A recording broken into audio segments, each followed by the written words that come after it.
Hello, everybody. Welcome back to the One Fear Per Year podcast, where we really look fear in its eyeballs and say, not today, not today. Today, I'm walking through you. Today, I am choosing to be brave. And speaking of brave, oh my goodness, my next guest, Dr. Carolyn, thank you so much for being on here. I am honored. Thank you for having me. I'm so excited to be here. Well, I know your life, I know some of your story, and I know who you are today. And so please tell us how has fear, first of all, kind of shown up in your life?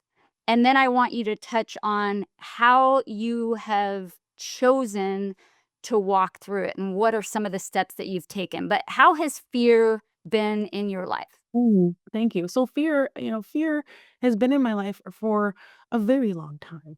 Starting very young, all the way through childhood, navigating a lot of fear from things that never should have happened, with very early physical and sexual abuse, and then throughout my life, choices that emerged from the fear of not wanting people to know secrets that I held. And so then being guided by fear, and actually chronic fear of not being good enough, of being rejected and abandoned. And through that, looking at fear and seeing how might I rewrite my story using and leveraging fear, because what had happened compared to what could happen, and use the fear as fuel. And so that's what I have done with every fork in the road decision that I need to make. Is fear going to sabotage me, or is fear going to be something that I use in which to capture what I deserve, and who I choose to be? Ooh. And is this an intentional dialogue? Do you sit and actually go, okay, Dr. Carolyn, I know this is fear and I know I need to reframe it, or like how is that process for you? Well, identifying the fear, yes. Fear shows up in so many different ways. It can come in ways of fight, flight, or freeze. And it's an emotion. It's something that we all have because we're human and we should have emotions. And it's the gift of being able to identify what it is. And so in that fear, I listen to my body. I listen to what is fearful and how might I leverage that? So I take a deep breath. I identify that fear. So, for example, if I'm coming into a meeting and I feel imposter syndrome, or I feel the lack of confidence, I feel fear. And so identifying what that is, knowing the feeling.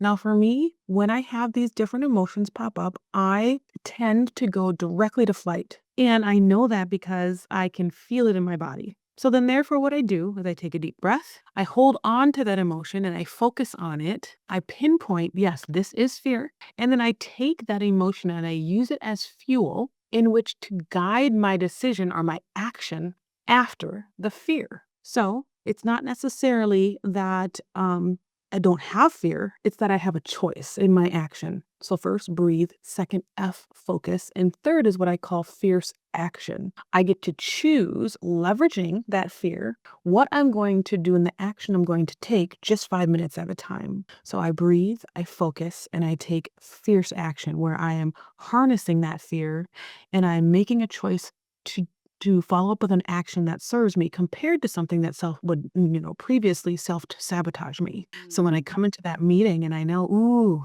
I'm going to go into this meeting, I have fear. I want to run, but as I take a deep breath, I focus on I am capable. I do have something to bring to the table. And as I focus and breathe, my action is moving forward one step into that meeting, and then taking a pause to listen, learn, and then bring in information as it comes up that is relevant to the conversation. So B.F.F, your new best friend, just 5 minutes at a time within that breathing space, that I can harness my fear and use it as fuel in order to make intentional action toward what it is I truly want, need, deserve. Bam. And do you have a specific story in your own life where you can kind of take us through step by step of that journey? Like, what did that look like? I know you mentioned a meeting. Is there any other like story where you can remember, like, dang, that was terrifying and I was so full of fear, and here are the things that I did? Yes. So this BFF method was born out of survival, and now it helps thousands of people get to navigate through their day and through achieving some of the things that they would love to be able to achieve, such as one fear a year. And how this came through, this was curated was I was standing in line at the Salvation Army, waiting for food, fearful of the marriage that I had left and a restraining order that was only as good as the paper it was written on. And I was fearful and immobilized by fear. And so then in that line, I remember standing there and I remember a social worker saying to me, Carolyn, you can do this one day at a time. And I heard one day at a time, and I thought, there's no way I can get through one day at a time. I know how to navigate an abusive relationship. I can go back. And then I looked at my daughter and I realized, fast forward, 18 years, would I be able to deal with handing her off to someone who would treat her exactly the way her father treated me? And I know the statistic. If I stay in an abusive relationship, it's more likely she's going to choose the same. And so with that, what I did is I took a deep breath and I looked up and I saw a clock, like, one of those lunchroom clocks with the long and the short dial. And I thought, I can't get through a whole day, but what if I could get through the next 5 minutes? So I took a deep breath, I focused on that clock, and I focused on borrowing the love that I had for my daughter until my self-love caught up. And I breathed through, focusing on moving forward in that line and focusing on the future that I wanted to be able to give my daughter, even if I didn't really care about myself at that time. And then I took fierce action to move forward in that line 5 minutes. Move forward, sign paperwork in order to get a place to live, move forward to get food stamps, move forward in which to get registered for school, move forward and get a job that would help to sustain us. And soon that 5 minutes moved into a day, into a week. Soon enough, I'd gone into a year. And soon enough, I'd moved forward with that methodology, just 5 minutes at a time, pushing forward through my undergrad, all through my master's, building my career. And I continue to use this exact same methodology as I step into stages such as speaking at the United Nations, such as my first TED Talk, such as writing a few books, such as helping 65 womenpreneurs create their first businesses in which to create generational self-sufficiency to have a way out. And so breathe, focus, fierce action, your new best friend, 5 minutes at a time, has out of survival been created. And now, fast forward, it's a mechanism for thriving and being able to stand in your fear and leverage it so that you can accomplish breaking through one fear a year. So if you're talking to a young Caroline before she became Dr. Carolyn, sorry, like, you're talking to her, what do you say to her? She's standing in that line and you want to send some words of encouragement and love and hope her way. Like, what do you say? I say, sometimes you have to borrow the light another person sees in you until your light ignites. Borrow the light. Take a deep breath, breathe, take fierce action. If you don't have it for yourself at this moment, you can borrow mine. Oh, that is beautiful. Oh my goodness. Like, if someone is listening and they feel stuck in that prison of fear and they feel hopeless, what is the single next best step that they can take? The single best. The single best next step when you're in the middle of fear and immobilized is to breathe. It's amazing to me how some of the simplest things in life hold so much power if we just choose to use them, to go to these techniques that are proven to work. And I ask everybody this, no wrong or right answer. But if I were to ask you, okay, what is the very opposite word of fear? So you have fear on one hand and you want to write an opposite word. What word would that be for you? For me, I feel it would be courage. So, and the reason is because even the hero in every tale has fear. And on the other side of fear is making a decision to step into your power, and that's courage. It doesn't mean that heroes necessarily make the exact right decision every time. However, they still step forward. And so, when you step through that fear, even though it's extremely scary, you now step into courage. How do you feel? Do you feel like courage is a muscle that you build over time? Yeah. I think it's built. And it's remembering. So it might be a different scenario where you're like, oh, I remember being really scared. And I remember the beautiful feeling it feels like after I walk through the fire. And that feeling on the other side is where you're building that muscle.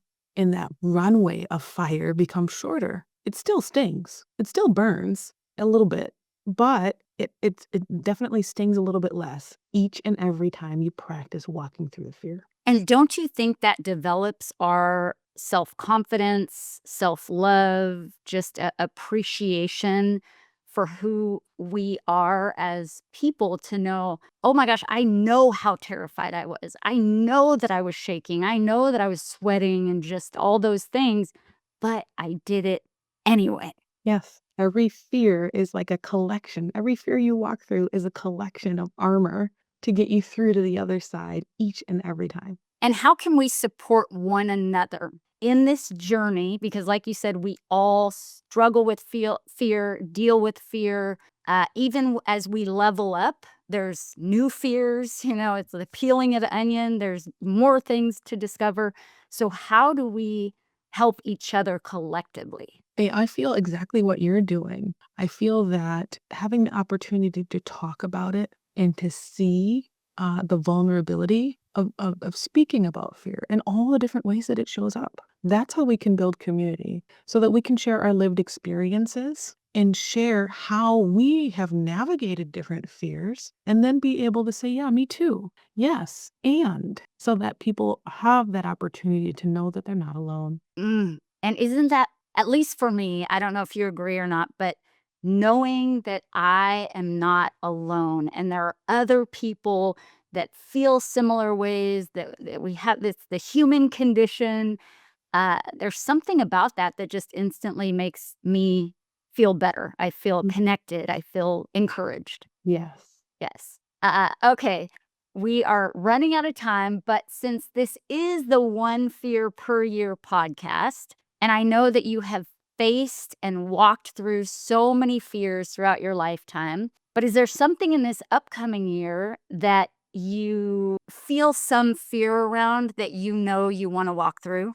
Each year as I'm so grateful for each year. And in this point and moment in my life, walking through the fear of seeing my kids growing and then also knowing that I'm in an age where I have my aging parents. And so the fear of the unknown, the fear of letting go of my teenagers and allowing, and then the fear of navigating aging parents and all the different unknowns as I'm in this particular stage of life. And it's an interesting fear. The fear of the unknown and what's to come is one to walk through this year. I am with you, sister. I am exactly what you said, all those things. There is this